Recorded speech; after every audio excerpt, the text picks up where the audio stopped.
out into the main area now, and Dale's going to take us for a tour around the track. Okay, we have the crossing lights going. I kind of like to put this on to welcome people when they come to my layout. And it turns on and makes a sound, here comes the train, you know. You'll hear that in just a minute. So, the train is crossing. There we go. Stay clear of the tracks. So, and up goes the grade crossing, the crossbar. Actually goes down, stays down.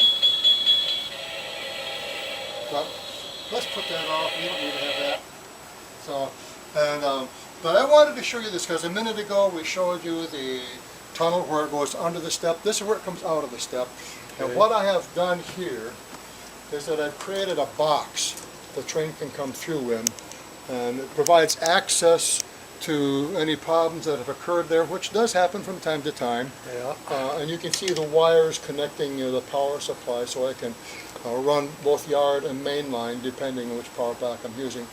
And I've also put it here this way to keep people from stepping on the thing when they come through, and marked with the tape so you can identify that this is not a step to step on and people don't stumble. Good now, idea. Here is the tunnel. And this is actually built to be like a tunnel. It needs to do a little finishing yet because it doesn't really have the smoke stream coming out of off the top of the tunnel yet. And this is kind of built to model after Tunnel City, Wisconsin, where the Milwaukee Road single track that went through the tunnel there. Okay. And now the Sioux Line Canadian Pacific still uses that tunnel, but they're all single track now, where the Milwaukee Road was double track the entire distance, except at Tunnel City and also where it crossed the Mississippi River across a single track. Right here it's single track, and so you see the double track main line narrowing down to single track right here, and it kind of goes through a cut into the hill, and goes under the hill with that part. The only tunnel on the entire Milwaukee Road main line, which ran between Chicago and Minneapolis, St. Paul. And there's a house on the hill, and the road crossing here. I need to put up some crossbars yet for the railroad crossing. And you can see the track here. I've used standard Code 100 track, three 3-foot flexible track sections, which I really like because when you bend them, it makes an even curve. And I've put ballast on that. Can you explain to the folks what ballast is? Yes. They'll know it when they see it. Yeah, and we'll have to show you some track without the ballast, but this is train, you can buy scale model ballast and put it down, because the ballast is what the prototype railroads use to kind of keep their ties stable and in place. And so the ties are sunken into the ballast, and the rails are laid on top of the ties. And they've got tampers and all those sort of things that tamp that down. The ballast also provides a way for the water that falls there to drain off. And then come along here, and as you can see, I put plexiglass here. We've got a pool table here, and I just want to be careful because when people are using the pool cues, I don't want anybody bumping into this bridge. If that bridge were damaged or destroyed, it would be absolutely disastrous for this layout. Also keeps the water from running out, doesn't it? Oh, no, well, yes, it does. Yeah.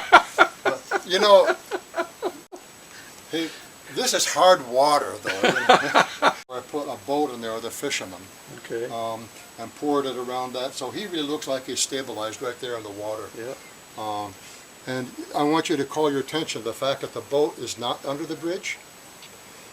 Back in the era when I'm modeling, which would be the 1950s, early 1950s, late 1940s, that the passenger trains back then had interesting toilets. They didn't have the toilets that kind of the blue water that circulated into the system, but they just opened it right out onto the tracks, and so it splashed out on the tracks. And I have talked with fishermen who happened to be sitting under a bridge when a passenger train rode over who got splashed. So that's why I point out the fisherman is not sitting right under the bridge. Does that explain why the trees and bushes are so green along the railroad? Well, hopefully they're green along the side of the road, rather than we're continuing along the line here beyond the bridge.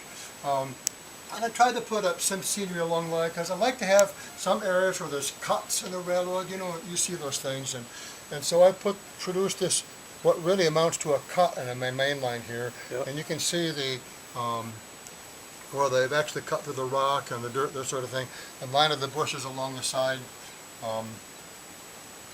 And then I've come here, and here's one of those sidings just going the opposite direction from my yard. Okay. I do have some cars stored here, and I've got a cross over here, another cross over here. As a matter of fact, we're going to use that in a minute. But here we come to the control center, which is the mainline control center for my layout. Let's just go around the corner a little Yep, bit, and I want to let's show finish you the rest. tour. Yep. Yeah, we'll give you the grand tour. Now here, this layout I point out goes around the entire room. Now this is not going to be a scenic section right here. This is just a section to get the track around the room. And It provides for a nice long running. that is my main purpose. I like to run long trains. Okay. And hopefully we'll demonstrate that in a minute. And around over the TV, I may do some scenicking in this corner somewhere along the line too, and put a siding here which would be compatible to the yard sidings for that direction. Then it comes around here, runs behind the bookcase, runs through here, it runs back to single track at this point right here, behind the bookcase, and through that wall back into the yard.